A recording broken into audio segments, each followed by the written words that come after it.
Hi friends, కొత్త రోలు అయితే book చేసినాము. నిన్న వచ్చింది. ఇక ఫస్ట్ ఉనకబోసి దంచుతా. ఉనకబోసి దంచినాక ఇక కడగాలి.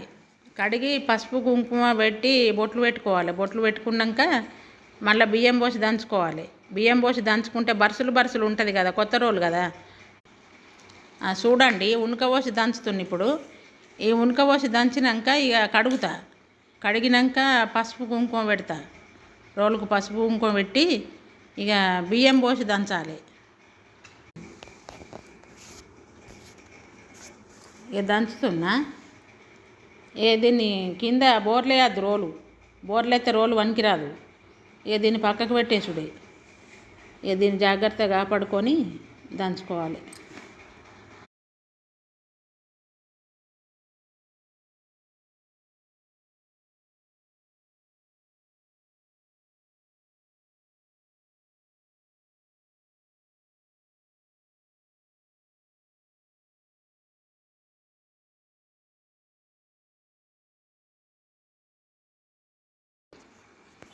ఇక ఉనక బయటకు తీస్తున్నా దాన్ని.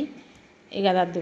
ఇక తర్వాత మళ్ళీ కడుక్కొచ్చేది చూపిస్తా మీకు. కడుక్కొచ్చి బొట్లు పెడతా. కడిగిన ఇక బొట్లు పెడతా. పసుపు కుంకుమ పెట్టుకోవాలి. రెడ్ కలర్ కుంకుమ పెట్టుకుంటే మంచిగా కనబడుతుంది కాబట్టి నేను రెడ్ కలర్ కుంకుమనే ఉంది మా ఇంట్లో, అదే పెడుతున్నా. పసుపు కుంకుమ పెట్టుకున్నాక మంచిగా ఊదించుకోవాలి. ఇది కూడా ఒక లక్ష్యమే కదా మనకి ఇంట్లో, కిచెన్లో. ఇక పసుపు కుంకుమ పేపరు తడుతుందని కర్చీఫ్ వేసిన.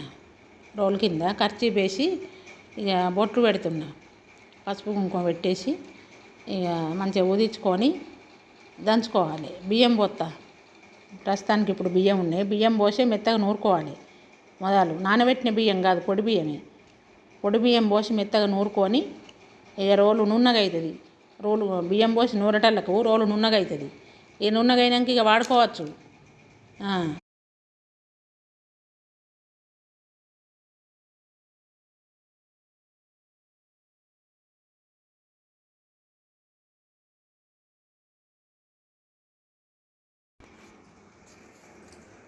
ఇక బియ్యం దంచుతా చూడుండ్రి.